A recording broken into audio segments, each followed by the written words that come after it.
یہ تو اللہ بہتر جانتے ہیں اللہ کو پسند ہے یا نہیں پسند ہے،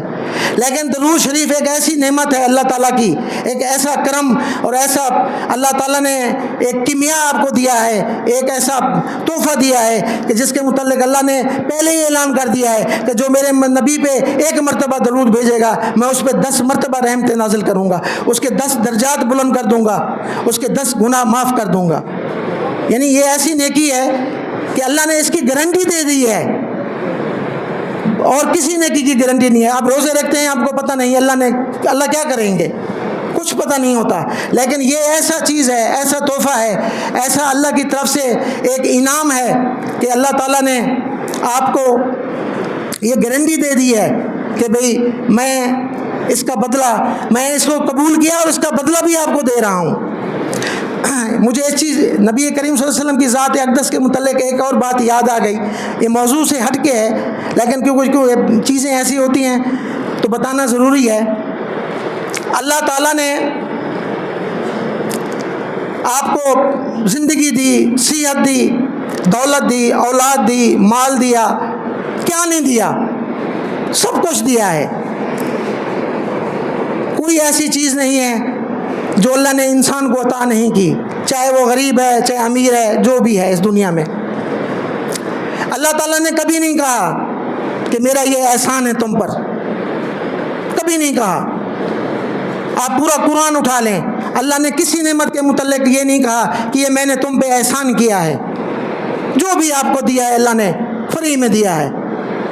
حتیٰ کہ جنت میں بھی اللہ تعالیٰ نے یہ نہیں کہا میں نے تم پہ احسان کیا ہے، اس کا کرم اس کی رحمت ہے۔ لیکن جب آقا علیہ الصلوۃ والسلام مدینے والے سرکار کی رحمت للعالمین کی باری آئی تو اللہ نے قرآن میں کہا ہے، قرآن اٹھا کے دیکھ لیں، اللہ نے کہا ہے مومنو میں نے تم پہ یہ احسان کیا ہے کہ یہ نبی میں نے تم میں بھیجا ہے۔ آپ اندازہ کریں، یہ ایسی نعمت ہے کہ اللہ تعالیٰ نے اپنے قرآن میں یہ اعلان فرما دیا ہے کہ یہ نبی کسی نعمت سے کم نہیں ہے، اور یہ اللہ اپنا احسان جتا رہے ہیں کہ میں نے تم کو ایسا نبی عطا فرمایا ہے، ایسا نبی تم کو دیا ہے جو اٹھتے بیٹھتے سوتے جاگتے غم میں خوشی میں ہمیشہ اس نبی کی یہ خواہش ہوتی ہے کہ میرے لوگ، میری امتی تکلیف سے، قبر کے عذاب سے، جہنم سے بچ جائیں۔ اللہ تعالیٰ نے جیسے قرآن میں کہا ہے، اللہ تعالیٰ نے اپنے نبی سے کہا ہے کہ ہمیں لگتا ہے کہ آپ ان لوگوں کے غم میں اپنے آپ کو ہلاک کر دیں گے، یعنی اتنے اللہ کے نبی صلی اللہ علیہ وسلم حریص تھے۔ جیسے قرآن میں اللہ نے کہا ہے کہ حریص بالمؤمنین رؤوف رحیم، یہ نبی جو ہے نا آپ کے لیے، یہ بھی قرآن کی آیات ہے، اتنا حریص ہے، جیسے عام لفظوں میں ہم کہتے ہیں کہ حریص کی میں اور کیا سرائکی میں کروں، مجھے یعنی اتنے خواہش مند ہیں، اتنی سب سے زیادہ ان کی خواہش یہی ہے، حریص بالمؤمنین رؤوف رحیم، یہ مومنوں کے لیے، ان کی خوشی کے لیے، ان کے فائدے کے لیے حریص ہیں، اللہ سے ہر وقت مانگتے رہتے ہیں امتی امتی امتی۔ اس نبی کی آپ امت ہیں تو اس نبی کے اب یہ حق بنتا ہے آپ پہ کہ جب بھی اس سرکار عالم صلی اللہ علیہ وسلم احمد مجتبیٰ محمد کریم صلی اللہ علیہ وسلم کا اسم گرامی آئے تو آپ کو چاہیے ان پہ درود و سلام بھیجا کریں۔ اس دنیا میں بھی آپ آباد و شاد رہیں گے اور آخرت میں بھی انشاءاللہ اللہ آپ کو آباد و شاد رکھیں گے، یہ اللہ کا وعدہ ہے۔ آگے چلتے ہیں، مسجد میں آنے اور جانے کے کچھ آداب ہیں۔ تو اللہ تعالیٰ قرآن کریم میں فرماتے ہیں اے بنی آدم، ہر عبادت کے موقع پر اپنی زینت اختیار کرو، صاف ستھرا خوشبودار عمدہ لباس پہن کر مسجد میں آنا چاہیے۔ سیدنا عبداللہ بن مسعود فرماتے ہیں کہ اللہ کے نبی صلی اللہ علیہ وسلم نے فرمایا اللہ جمیل حب الجمال، اللہ خوبصورت ہیں، خوبصورت چیزوں کو پسند فرماتے ہیں۔ کسی نے اللہ کے نبی صلی اللہ علیہ وسلم سے پوچھا ایک صحابی کے متعلق، سیدنا معاویہ کے متعلق، کہ وہ ہمیشہ اچھا لباس پہنتے ہیں، ہمیشہ بند سنور کے رہتے ہیں، اچھا جوتا پہنتے ہیں، خوشبودار لباس ہوتا ہے ان کا، تو کیا یہ فضول خرچی یا ضیاع تو نہیں. تو اللہ کے نبی صلی اللہ علیہ وسلم نے اس موقع پہ کہا اللہ خوبصورت ہے، خوبصورت چیزوں کو پسند فرماتے ہیں. تو اپنے آپ کو خوبصورت رکھیں، خوبصورت لباس پہنیں، خوشبو لگائیں، اپنے دانتوں کو صاف ستھرا رکھیں. اللہ کے نبی صلی اللہ علیہ وسلم کا فرمان ہے جب بھی آپ مسجد میں آئیں پیاز اور لہسن کھا کے نہ آئیں. جب آپ پیاز اور لہسن کھا کے آتے ہیں تو ایک تو آپ کے برابر میں جو نماز پڑھ رہا ہوتا ہے اس کو بھی بدبو آتی ہے، اور آپ کے ساتھ اللہ کے نبی صلی اللہ علیہ وسلم کا فرمان ہے فرشتے بھی نماز ادا کر رہے ہوتے ہیں، ان کو تکلیف ہوتی ہے. وہ اللہ نے ان کو اتنا نفیس بنایا ہے کہ آپ کی بدبو سے ان کو تکلیف آتی ہے. اس لیے اللہ کے نبی صلی اللہ علیہ وسلم نے فرمایا ہے کہ کچھ بھی ہو جمعہ کے دن آپ نے غسل کر کے آنا ہے، نیا لباس پہن کے آنا ہے، بالوں میں کنگھی کر کے آنا ہے اور خوشبو لگا کے آنا ہے. یہ مسجد کے آداب ہے. اور اللہ کے نبی صلی اللہ علیہ وسلم نے ایک اور چیز بھی کہی ہے کہ سفید لباس پہن کے آیا کریں. یہ بھی مسجد کے آداب میں ایک چیز ہے کہ جب بھی آپ مسجد میں آئیں خوبصورت اچھا لباس پہن کے آئیں اور سفید لباس پہن کے آئیں. اس کے بعد مسجد میں جب انسان داخل ہوتا ہے تو اپنا سیدھا پاؤں داخل کرے اور دعا کرے اللہ تعالیٰ سے اللہم افتح باب رحمہ. اس کے شروع میں کہتے ہیں ایک حدیث میں نے دیکھی ہے کہ پہلے اللہ کے صلاۃ والسلام